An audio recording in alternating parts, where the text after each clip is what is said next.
Right, మరలా మీ దగ్గరకు వస్తాను.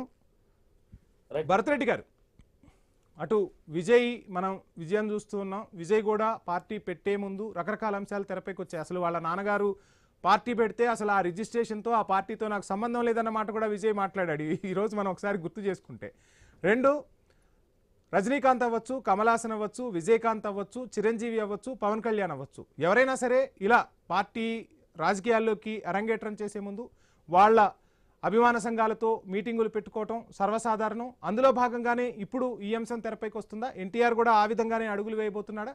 అసలు ఎలా చూడొచ్చు అంటారు ఈ అంశాన్ని?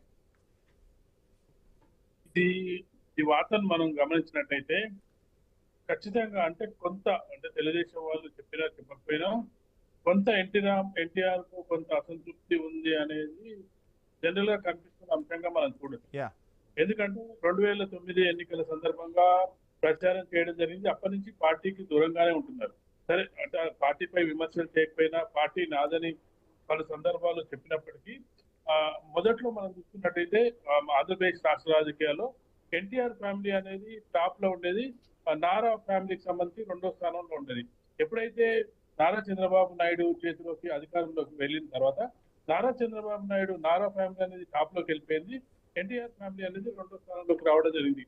దీన్ని దృష్టిలో పెట్టుకొని గత ఎన్నికల్లో ఓడిపోయిన సందర్భంలో పలు సందర్భాల్లో విమర్శలు వస్తున్న నేపథ్యంలో చంద్రబాబు నాయుడు గారు ఎన్టీఆర్ ఫ్యామిలీ నేను దూరం కాలేదు, నేను దూరం అవ్వబోననే మెసేజ్ ఇవ్వడం కోసం ఆ ఎన్టీఆర్ ఫ్యామిలీ నుంచి బాలకృష్ణ కూతుర్ని కూడా తన కొడుకు చేసుకోవడం జరిగింది. ఎందుకంటే గతంలో ఏదైతే చంద్రబాబు నాయుడు చాలా సందర్భాల్లో చెప్పడం జరిగింది, ఈ మేనరికాలు చేసుకోవడం వల్ల ఇబ్బందులు కలుగుతాయని చెప్పిన సందర్భం మనం విని ఉన్నాం. అలాంటి సందర్భం కూడా అవన్నీ వదిలేసి ఎన్టీఆర్ ఫ్యామిలీని దగ్గర చేసుకోవడానికి ఇక మిగతా కుటుంబ సభ్యుల నుంచి ఇక్కడ భరత్ రెడ్డి గారు ఇంకొక అంశం కూడా మనం మాట్లాడుకోవాలి. అటు చంద్రబాబు నాయుడు సన్నిహితుల నుంచి జూనియర్ ఎన్టీఆర్ కు వివాహం చేయడం కూడా జరిగిందిగా. అప్పుడు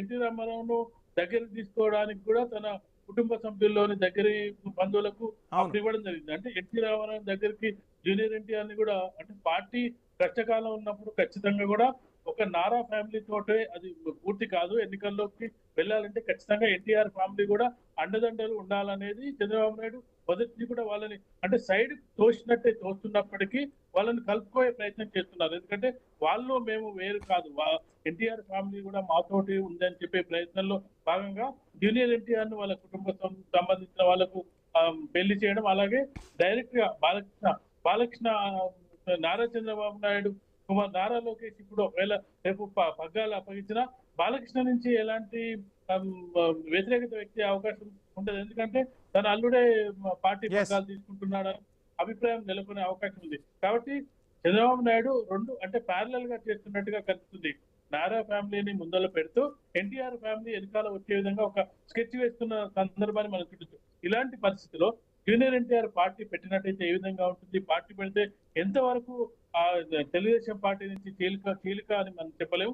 ఆ ఎన్టీఆర్ ఫ్యామిలీలో ఉన్న వాళ్ళు అయితే ఎంతవరకు సహకరిస్తారు, లేదంటే ఆ పార్టీకి సంబంధించిన ముఖ్య నాయకులు ఎంతవరకు సహకరిస్తారు అనేది చూడాల్సిన అంశంగా చూడొచ్చు. ఎందుకంటే పార్టీలు చాలా మంది హీరోలు మనం చూసినట్టయితే ముఖ్యమంత్రి కాలేకపోయిన వాళ్ళు చాలా మంది ఉన్నారు. ఒక ఎన్టీ రామారావును చూడొచ్చు. కానీ తదనంతరం వచ్చిన మనం చూసుకుంటే తమిళనాడు రాజకీయాల్లో కానీ ఆంధ్రప్రదేశ్ రాజకీయాల్లో చిరంజీవికి చాలా పాపులారిటీ ఉన్నప్పటికీ ముఖ్యమంత్రి స్థానం వరకు రాలేకపోవడం జరిగింది.